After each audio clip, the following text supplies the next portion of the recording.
Salut tout le monde, c'est Nat. Aujourd'hui on se retrouve pour une nouvelle vidéo. Alors la vidéo d'aujourd'hui, elle va s'appeler 4 questions à se poser pour lancer son business. Alors ça va être orienté évidemment pour le dropshipping et le e-commerce. C'est une vidéo qui fait suite à une première vidéo que j'avais faite. Alors je me rappelle plus exactement du titre, mais c'était quelque chose du genre les 3 grandes étapes pour lancer son business, pour lancer sa boutique, quelque chose du genre. Vous avez peut-être déjà vu la vidéo. Si vous ne l'avez pas vue, je vous invite à aller la voir, vous la trouverez facilement sur ma chaîne YouTube, elle est dans les plus récentes. Et du coup, dans cette vidéo, j'expliquais qu'il y avait 3 grandes étapes pour pouvoir lancer son business en dropshipping. Et la vidéo d'aujourd'hui, elle va être en lien avec celle-ci, puisqu'on va parler aujourd'hui de la première étape. La première étape qui va être définir son offre, trouver les produits qu'on va vendre, et également établir sa stratégie. Voilà. Avant de commencer, petite parenthèse, j'ai rédigé un e-book qui va vous donner les 13 étapes pour lancer votre boutique en dropshipping avec Shopify. Donc vous avez le plan détaillé des 13 étapes qui sont chronologiques dans l'ordre que vous avez juste à suivre pour lancer votre boutique. Vous avez le lien en description, l'e-book est totalement gratuit, il n'y a pas de vente après derrière, etc. Au moins vous avez un document dans lequel vous avez vraiment toutes les étapes détaillées et j'espère que ça sera utile pour vous. Alors, pour trouver une offre, un produit à vendre en dropshipping, on a 2 possibilités. Alors il y en a peut-être d'autres, moi j'utilise en majeure partie ces 2 ici. La première, ça va être de partir d'un produit. C'est-à-dire qu'on va d'abord faire une recherche de produits, donc on va rechercher par exemple sur des sites tels que Amazon, AliExpress, via différents critères. On va essayer de trouver des produits qui ont un fort potentiel qu'on va pouvoir peut-être vendre sur notre boutique. Ou alors on va rechercher des produits sur des boutiques concurrentes. Notamment, moi ce que je vous conseille si vous vendez sur le marché français, c'est d'aller voir les boutiques outre-Manche, donc par exemple aux États-Unis, et regarder les produits qui fonctionnent, qui cartonnent déjà. Souvent, ils ont une longueur d'avance sur nous, donc ça peut être bien de s'inspirer des boutiques américaines pour ensuite proposer les mêmes produits à un marché français. Ou alors, vous allez pouvoir utiliser également différents outils. Alors, il y en a une multitude. Moi, l'outil que je conseille, j'ai fait une vidéo dessus, pareil, ça s'appelle Seller Pulse. Vous trouverez la vidéo de toute manière sur ma chaîne YouTube. Donc ça, c'est la première solution, partir d'un produit. Maintenant, on a une autre solution, ça va être de partir d'un problème ou d'un besoin. Et moi, alors, pendant longtemps, je partais des produits. Ce que je faisais, basiquement, c'était j'allais sur AliExpress, je regardais les produits qui se vendaient bien, je regardais les produits qui avaient un fort potentiel, que je pourrais mettre dans ma boutique sur une niche spécifique, etc. Puis je le mettais, puis après je testais. Voilà, maintenant, je ne fais plus du tout cette méthode-là. Ce que je fais maintenant, c'est je pars d'un problème ou d'un besoin. Donc, je vais regarder un problème ou un besoin. Alors, comment trouver des problèmes et des besoins ? Souvent, la question qu'on va se poser, c'est « Ouais, mais je sais pas. » En fait, vous allez voir que c'est très très simple. Déjà, regardez un petit peu les problèmes que vous avez dans votre vie de tous les jours. Essayez de parler avec les gens, votre famille, vos amis, etc. Et regardez un petit peu les problèmes auxquels ils sont confrontés. Avec ça, vous aurez une liste. Donc, vous faites ça un petit peu tous les jours. Vous aurez une liste de problèmes. Et vous allez pouvoir, grâce à ça, trouver des produits qui vont répondre à ces problèmes-là. Sachant que sur AliExpress, on a un choix énorme de produits. Il y a forcément des produits qui vont répondre aux problèmes que vous aurez trouvés. Après, ce que vous pouvez faire également, c'est réaliser des sondages. Donc, par exemple, des sondages sur Facebook, sur vos différents réseaux sociaux. Si vous avez des communautés dans des thématiques, etc., c'est encore mieux. Et vous allez pouvoir voir en fait quels sont les problèmes précis des personnes autour de vous, tout simplement. Donc ça peut être intéressant également. Pareil, regardez dans vos passions. Vous avez certainement des passions, je ne sais pas, dans certains domaines. Je prends un exemple. Admettons que vous êtes passionné par la photographie. Je pense que vous connaissez assez bien le domaine pour connaître les problèmes qu'il y a dans ce domaine. Et il y a peut-être des produits qui vont résoudre certains problèmes. Voilà. Et à partir de là, on va pouvoir identifier des besoins. Dernière chose, les communautés. Donc pareil, vous allez sur des forums, dans des groupes Facebook, etc., dans des thématiques, dans des niches, et vous regardez un petit peu les problèmes qu'ont les gens. À partir de là, je peux vous assurer déjà qu'en faisant tout ça, vous aurez une liste de problèmes, de besoins, et vous pourrez clairement identifier des produits qui pourront répondre à ces problèmes et à ces besoins. Une fois que vous avez les produits, il va falloir aller les chercher sur AliExpress, par exemple. C'est un exemple, je dis AliExpress parce que dans la plupart des cas, c'est ce que la plupart des dropshippers utilisent, surtout pour les débutants et quand on débute. Donc c'est pour ça que je vais parler surtout d'AliExpress. Et vous allez ensuite trouver vos produits. Une fois que vous avez le produit, on ne commence pas à créer la boutique tout de suite, d'accord ? Il va falloir se poser des questions qui vont définir vraiment la base de votre projet, de votre boutique. Les questions sont les suivantes. Il y en a 4. Donc là, à cette étape-là, vous avez déterminé une idée de produit. Vous vous dites, ok, ce produit-là, il a l'air intéressant, il répond à un besoin, c'est assez niché, c'est assez spécifique, pardon. Il y a moyen de le vendre, de le proposer à des gens. Ok, très bien. Maintenant, vous allez vous poser ces 4 questions. Le premier, quel est le besoin de l'audience ? Alors, En fait, les questions ne sont pas forcément dans l'ordre, en tout cas pas les deux premières, c'est-à-dire que quel est le besoin de l'audience et quelle est l'audience cible, ça s'entremêle, d'accord. Donc, pour résumer le truc, de manière simple, vous allez devoir trouver une audience pour votre produit. Ok, je vais vous montrer de toute manière juste après un exemple avec un produit, vous allez comprendre très facilement. Donc, il faut que votre produit réponde à un besoin de l'audience. Il faut définir également la douleur de votre audience. Donc, plus le besoin est profond, plus votre audience a une douleur par rapport à un sujet, mieux c'est, parce que plus elle sera susceptible d'acheter pour soulager son besoin. D'accord ? Ensuite, il faut que vous identifiez clairement quelle est votre audience. C'est super important, on parle aussi d'avatar client, donc l'objectif c'est simple, c'est de déterminer qui précisément va acheter votre produit. Alors vous allez me dire, ouais mais mon produit, moi je vends, je sais pas, je vends tel produit, mais je sais pas encore si c'est plus les hommes qui vont acheter, les jeunes, etc. Alors, vous avez deux solutions. Soit vous ciblez large, d'accord ? Donc là, ça va se faire plus dans le côté marketing après derrière, sachant que si vous faites ça, en fait, le problème c'est qu'il va falloir mettre beaucoup de budget avant d'avoir des données pour pouvoir analyser les résultats.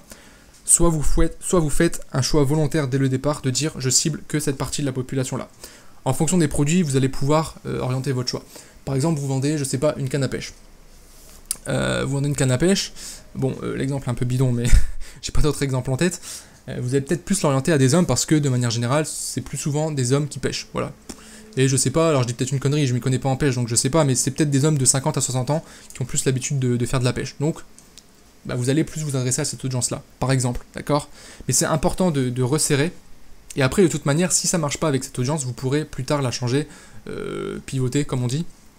Il n'y a pas de souci avec ça, mais je préfère faire cette méthode-là, plutôt que de commencer à cibler large, de mettre du budget, puis au final d'attendre d'avoir des données, puis on sait pas vraiment qui achète nos produits, etc.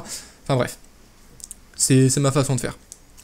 Ensuite, au niveau de votre audience, vous allez devoir connaître les besoins, évidemment ça relie avec le premier point. Vous allez devoir connaître son vocabulaire et sa manière de penser. Pourquoi c'est super important ? Parce qu'en fait, quand vous allez créer votre boutique, vous allez orienter tout le message commercial de votre boutique autour de ça. Vous allez utiliser dans vos textes, dans vos images, vous allez parler en fait à votre client directement, enfin à votre futur client directement. D'accord ? Il va falloir utiliser le vocabulaire. Si vous vendez à des jeunes de 20 à 25 ans, vous n'allez pas employer les mêmes mots que si vous vendez à des personnes de 50 ou 60 ans par exemple. Donc ça, c'est super important de le prendre en compte et de le noter. Pareil au niveau de vos fiches produits, la description de vos fiches produits, vous n'allez pas l'adapter de la même manière en fonction de votre audience. Et le but de faire ça, en fait, c'est d'être ultra spécifique. L'objectif, c'est simple, proposer le produit qui répond aux besoins de l'audience. D'accord ? Il faut taper en plein dedans. Et si vous arrivez à faire ça, j'ai envie de vous dire, peu importe le produit, si vous arrivez à prendre un produit, à le mettre à la bonne audience, ça va marcher. Ok ?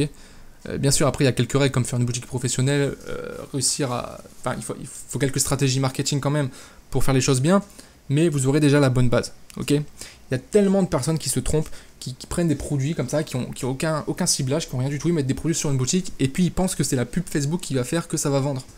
Alors que non, si votre offre elle est pas bonne à la base, ça marchera pas. Vous avez beau avoir le meilleur marketing du monde, si votre offre est pas bonne, si le produit est pas bon, si le produit ne répond pas à un besoin pour une audience, si l'audience n'est pas intéressée par le produit, ça ne vendra pas. D'accord ? Donc il faut faire les choses dans l'ordre. C'est vraiment super important. Et enfin, la dernière question que vous devez vous poser par rapport à l'audience, c'est comment je vais toucher mon audience. Donc là, on va plus déjà parler de la stratégie au niveau marketing. Donc c'est bien d'y réfléchir en amont, tout simplement parce que, encore une fois, ça va dépendre de votre audience. Mais si vous parlez à des jeunes, ils seront peut-être plus présents sur Instagram ou Snapchat par exemple. Tandis que si vous parlez à des personnes un peu plus âgées qui n'utilisent pas forcément les réseaux sociaux, vous allez peut-être plus utiliser le référencement naturel ou Google AdWords, d'accord ? Donc il faudra adapter sa stratégie marketing en fonction de l'audience. Et ça, encore une fois, il faut le prévoir en amont. Ok. Une fois qu'on s'est posé ces deux questions-là, on va répondre à la troisième question. Quelle est la valeur que je vais apporter à mon audience ? Donc vous allez me dire, c'est simple, c'est le produit, je vais vendre le produit à l'audience. Il va falloir voir plus loin que ça en fait. Vous vendez une canne à pêche. Alors, c'est un peu lié avec le quatrième élément qui est l'élément de différenciation par rapport à la concurrence. Si vous vendez une canne à pêche, vous n'allez pas juste vendre une canne à pêche. Vous allez par exemple vendre un service autour. Donc, vous pourrez faire par exemple un package, donc vendre une canne à pêche plus des leurres par exemple, ou une chaise pour s'asseoir pour pêcher, ou enfin ce genre de choses. Vous allez pouvoir faire des packs avec des réductions par exemple. Vous allez pouvoir proposer des services à côté, donc par exemple un e-book, un livre numérique, dans lequel vous allez expliquer les différentes techniques de pêche, d'accord ? Et là, en fait, vous allez travailler sur la valeur que vous allez apporter. Donc, au lieu de juste vendre un produit, ce que vous allez faire, c'est que vous allez apporter de la valeur en plus à votre client. Vous allez apporter du contenu, des informations tout simplement, des techniques, des stratégies par rapport à la niche dont vous êtes. Et je peux vous assurer que ça fera la différence. Parce que quand le client devra acheter sa canne à pêche, entre le magasin qui vend juste des cannes à pêche et puis c'est tout, et puis la boutique qui lui a envoyé des guides pour apprendre à pêcher, etc., je pense que son choix sera vite fait. Donc c'est super important de travailler sur la valeur. Alors là, je vous ai donné quelques pistes comme vendre des services en plus, des produits virtuels. Ça marche super bien et c'est vraiment un élément qui va vous permettre de vous différencier au lieu de juste vendre des produits. Mais ce que vous pouvez faire également, c'est juste apporter du contenu par email, par exemple, faire de l'email marketing où vous envoyez régulièrement, une fois par semaine, par exemple, des emails avec du contenu dans votre niche, ou vous créez un blog sur votre site, etc. Le but, c'est d'aller plus loin que juste vendre un produit, mais c'est de vendre carrément, on va dire, une prestation, un ensemble de services, d'apporter de la valeur en plus, tout simplement. Je pense que vous avez compris l'idée. Voilà pour ça. Une fois que vous avez ce bloc-là, on va pouvoir enfin passer à l'étape numéro 2. L'étape numéro 2, ça va être tout simplement la création de votre boutique. Donc, je ne vais pas faire une vidéo là-dessus, tout simplement parce que j'ai déjà des dizaines de vidéos qui parlent de la création de la boutique. Sur ma chaîne YouTube, je vous montre un petit peu tout, comment vous pouvez paramétrer votre boutique, ajouter les différents éléments, etc. Vous avez une pléthore de vidéos sur ma chaîne, donc je vais m'arrêter là. Avant de terminer, je vais vous donner un autre exemple avec un produit qui est ici une barre de traction. Alors, j'ai pris un produit totalement bidon. Ouais, c'est un produit assez basique, hein. C'est le genre de produit que je vous recommande pas de vendre parce que c'est vraiment trop basique, d'accord, dans le sens où c'est un produit que vous trouvez facilement à Decathlon, à Intersport, enfin dans les grandes enseignes de sport, donc il n'y a pas forcément de valeur ajoutée en elle-même avec le produit, mais vous allez voir que quand je vais vous énumérer l'exemple, quand je vais vous expliquer l'exemple, vous allez voir que ça tient la route en fait, ça tient la route et il y a peut-être même moyen de vendre ce produit-là sur une boutique alors qu'il y a déjà des gros magasins qui le vendent. Vous allez voir pourquoi. Alors, voilà, je me suis baladé, j'ai trouvé des produits, etc. Je suis tombé sur cette barre de traction. Je me suis dit, ah tiens, c'est un produit intéressant. Donc partons du principe que c'est une barre qui est... Voilà, c'est une barre qu'on peut mettre dans la porte, dans laquelle on n'a pas besoin de visser en fait. Je sais pas si vous voyez un petit peu le truc. Et admettons que voilà, les seules barres de traction qui existent actuellement sur le marché, qu'on trouve dans Decathlon, etc., ce soit des barres où il faut visser. Là, vous venez de tomber sur ce produit-là, vous vous dites, ah ouais, c'est pas mal, c'est une innovation. Il n'y a pas besoin de faire des trous dans les murs, etc. pour le mettre, ça s'enlève, etc. C'est pas mal. Bon, encore une fois, c'est un exemple fictif, d'accord, j'insiste là-dessus parce que cette barre-là, elle existe depuis très très longtemps, mais voilà, c'est juste pour l'exemple. Ok, donc c'est un produit qui est intéressant. On va répondre aux différentes questions. Alors, la première, l'audience cible. On pourrait se dire, par exemple, voilà, c'est une barre de traction, donc je vais cibler toutes les personnes qui aiment bien la musculation. Voilà, mon but c'est de vendre ça à des personnes qui aiment bien la musculation. Première erreur. Pourquoi? Parce que si vous faites ça, vous allez avoir un site ultra généraliste en fait. Vous allez être juste un site qui va dire... voilà, acheter notre barre de traction pour vous muscler. Ça va pas du tout toucher on va pas être spécifique, on va pas toucher le cœur des clients entre guillemets. Donc on va sélectionner une audience cible. Là j'ai pris un exemple, donc on pourrait dire par exemple je vais cibler uniquement les femmes de 20 à 35 ans. Donc c'est un choix volontaire. De cette manière-là, qu'est-ce qui va se passer? On va pouvoir adapter le vocabulaire par rapport aux femmes de 20 à 35 ans. Elles n'auront pas les mêmes objectifs qu'un homme de 50 ans qui veut faire des tractions par exemple. On est d'accord. Du coup on va pouvoir leur parler beaucoup plus spécifiquement. Ça, c'est la première chose. Ensuite, à quel besoin problématique on va répondre? Donc ici, j'ai pris un besoin, on va dire, classique. On va dire le but, ça va être pour elles de raffermir le haut du corps. Donc, je vais m'adresser aux femmes de 20 à 35 ans qui ont pour objectif de raffermir le haut de leur corps. Ok, le but, c'est pas d'être... J'ai mis en exemple pour les gymnastes, par exemple. Voilà, je sais pas, ça peut être utile peut-être pour les gymnastes, j'en sais rien. Voilà, je note les idées un petit peu comme ça. Et là, vous voyez, on est déjà beaucoup plus spécifique. Ça veut dire qu'au niveau du ciblage, on va cibler ce type de personnes-là. Et qu'est-ce que ça va engendrer? Bah c'est simple, quand vous allez faire votre publicité, quand vous allez faire votre marketing, ce qui va se passer, c'est que vous allez utiliser un message différent et vous allez vraiment vous adresser directement aux femmes. Ok, vous allez dire, t'es une femme de... Alors, bien sûr, vous n'allez pas le dire comme ça, mais bon, c'est juste pour que vous compreniez.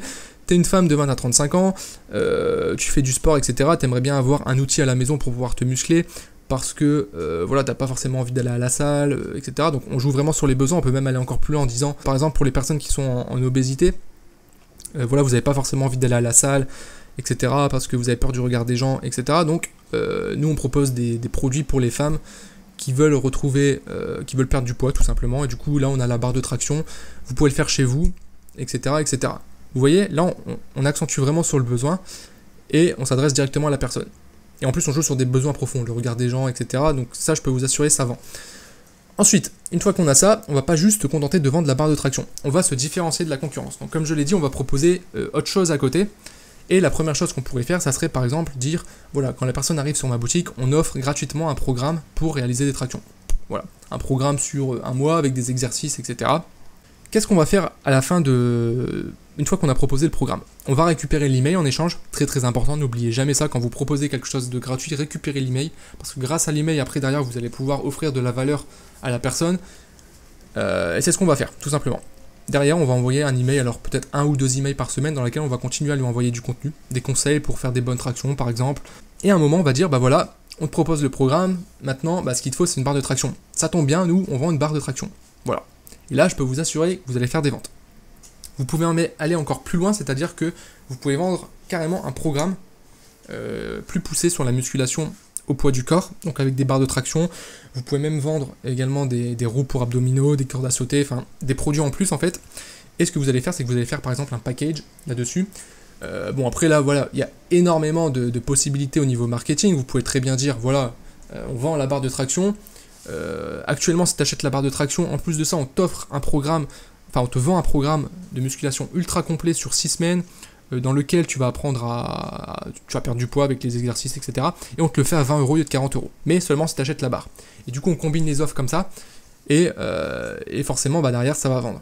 Voilà un petit peu l'idée. Donc là, on a une bonne différenciation de la concurrence. On est totalement différent par rapport à toutes les boutiques de musculation qui vendent juste des produits. Nous, on propose vraiment clairement quelque chose en plus. J'espère que cette vidéo vous aura été utile, qu'elle vous aura donné également quelques idées par rapport à votre projet, à votre boutique. Et n'oubliez pas une chose qui est super importante, il faut vraiment étudier le marché avant de commencer à vendre vos produits, d'accord? Vous ne pourrez jamais être sûr, ça c'est une certitude de toute manière, qu'un produit va marcher, d'accord? Il faut le tester, c'est sûr, mais testez pas en mode bourrin, en mode je prends un produit, je le mets, je balance la pub Facebook, puis on voit si ça marche. Non, étudiez déjà l'audience, étudiez un petit peu le marché, le besoin, etc. Et après, montez votre stratégie, et puis lancez-vous, d'accord? Ça sert à rien de passer non plus 6 mois sur essayer de monter une stratégie, d'essayer d'avoir la stratégie parfaite, parce que ça arrivera jamais. À un moment, il faut confronter votre offre au marché, tout simplement. La vidéo était un peu longue, un peu plus longue que prévu, mais bon, quand je commence à parler, je m'emballe, et puis je vois pas le temps passer, je suis désolé. En tout cas, si vous êtes à ce stade de la vidéo, bah merci à vous. J'espère que cette vidéo vous a plu, et puis moi, je vous souhaite une bonne journée, et je vous dis à très bientôt pour une prochaine vidéo. Ciao!